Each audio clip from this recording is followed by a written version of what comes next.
If you're watching on the AFA channel, I believe that's the Bull. Yeah. Packed out place. All the kids. It's a beautiful spring day in New York. Anyway, glad you're with us. AFR Talk AFA Today is the broadcast. Kevin McCullough is my name.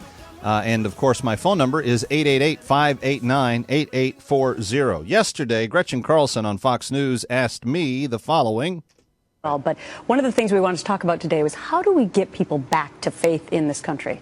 It's a huge challenge. There was a study done that the results came out last week. 64% of those that identify as non-committed fall in the 18 to 29-year-old group. The millennial group has rejected the Bible in such a strong way. They said it's not important to them anymore. Anything that's in there is not important to them anymore. When you have that level of the population that is saying, I don't even need a relationship to this element that has been a core piece of most of the American family, you have a huge challenge. And I don't, politics aside, I think that you've got to be much more strategic about the personal need of the individual. That's what I said, but I don't know if it's something that some would agree with. Is it about making the truth of the gospel? Is it about making the truth of what faith is corollary to the need of the individual? That's what I perceive to be the missing element, that we haven't really laid clear the obvious that you have a personal need. I mean, whether you admit that you have that need or not, you may or may not be down with that. But connecting what the gospel is to the need of the human being, I think that's kind of key. But I'm really curious, and we're in the midst of Holy Week. I want to know your thoughts on this. 888-589-8840, 888-589-8840. Let's go to Tammy in Oklahoma first. Hi, Tammy. Welcome. You're on with Kevin McCullough. So glad you're with us. Tammy, are you there? I am here. Thank you for being there. Kevin. Thank you for calling. What is your thought on this? My thought on this is that you said something about they talk about politics in church. And, if we're having a hard time getting young people in the church, I don't think they're going to come for that.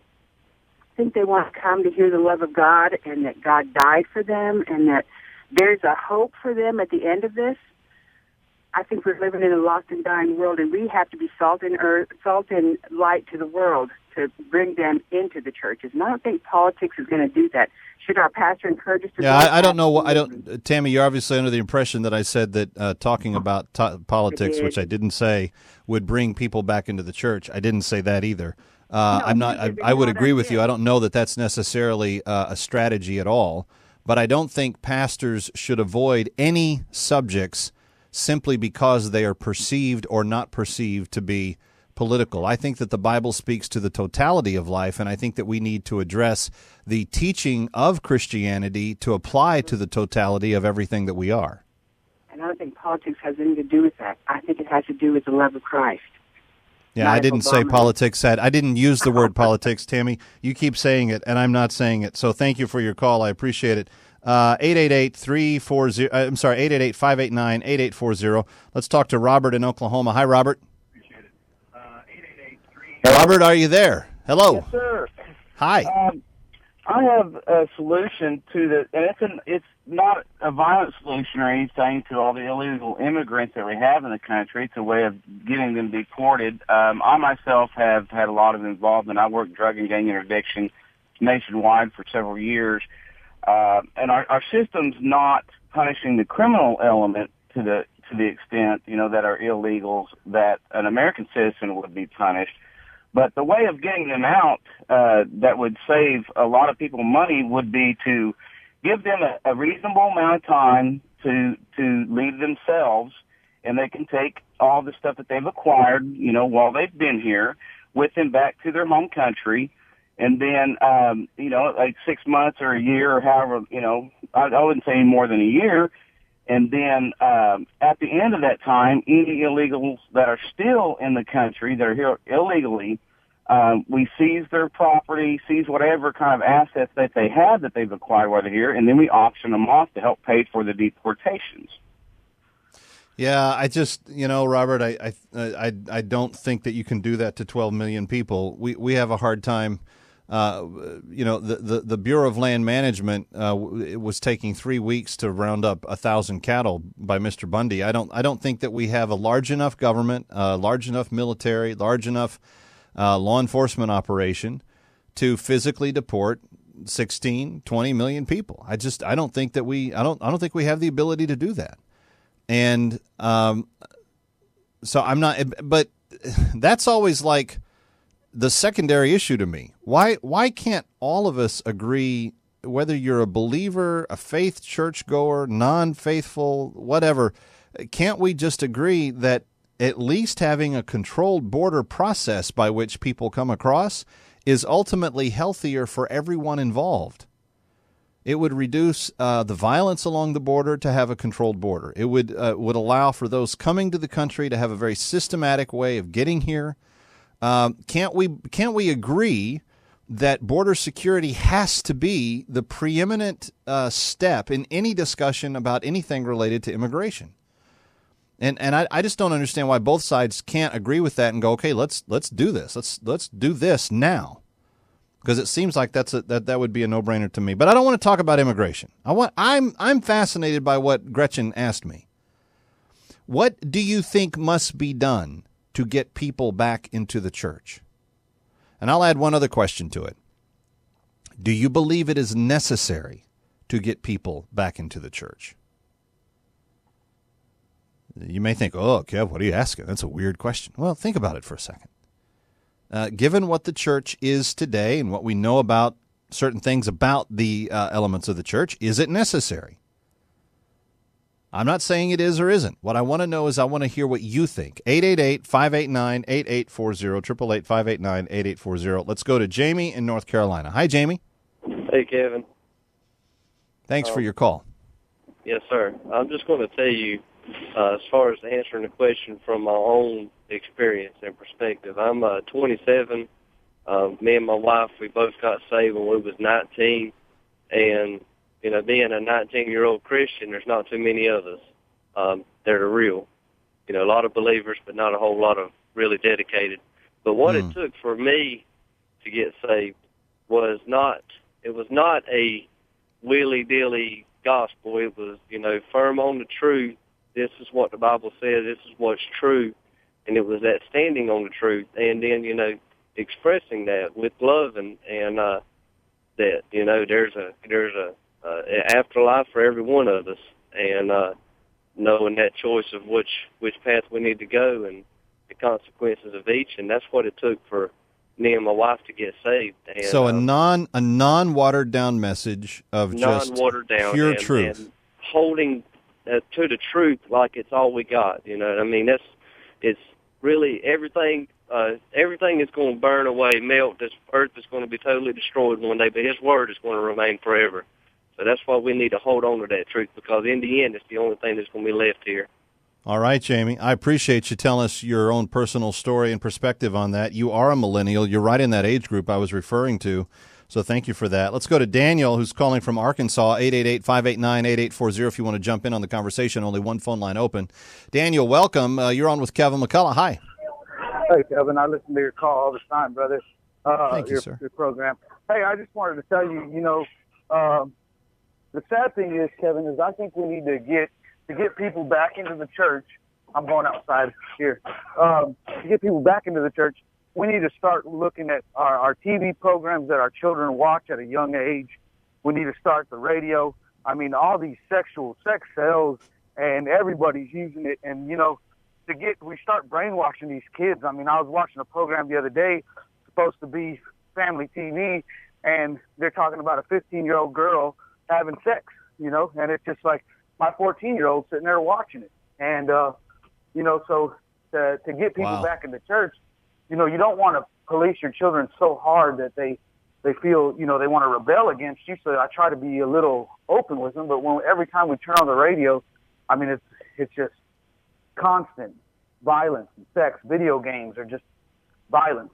And I think our limits on that we need to start policing that better, I think. Well, it's very interesting that you say that, Daniel, and thank you for being so candid. I was speaking with some guys. I was actually I had to be in the city late last night. I went to the premiere of Heaven is for Real, which was totally a tearjerker for me. If you're a father of a 3-year-old, that's going to just mess you up bad. That film will mess you up bad.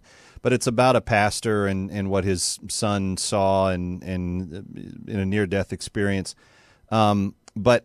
Between the end of my business day and the start of that, I had a chance to be in a quasi-public place, and some people that I know were gathered, and some of them non-believers, some of them very strong believers. And so it was an interesting mix of people, and I was kind of watching it with my kind of antenna. I always want to be like catching up on what people are thinking and asking questions and stuff. So there's a couple of single guys in the group, and they are very attracted to a couple of the girls in the group who both happen to be students at King's College, which is this really, really amazing Christian college here in Lower Manhattan. It's actually just less than a block from where we come to you from, but they happened to be there, and they were talking, and one of them asked him, said, "Did you see Game of Thrones this weekend?" And he was going off on why he thought it was such a great show and blah, blah, blah. And the girl just kind of smiled, and she could tell that he was really trying to, get across to her some sort of connection so that he could, ask her to go out or something. I don't know. But he was obviously trying to make conversation. And she just kind of wrinkled her nose and was like, "No." And he goes, "Oh, you don't like Game of Thrones?" And she goes, "Well, there's just so much sex and foul language and violence and stuff. And that's just not for me." And this guy was he was blown away. He was blown away that someone of their age group could be coming to that conclusion at that stage of life in the middle of New York City. And inside, I'm just jumping up and down going, "Yeah, go girl." It was quite impressive.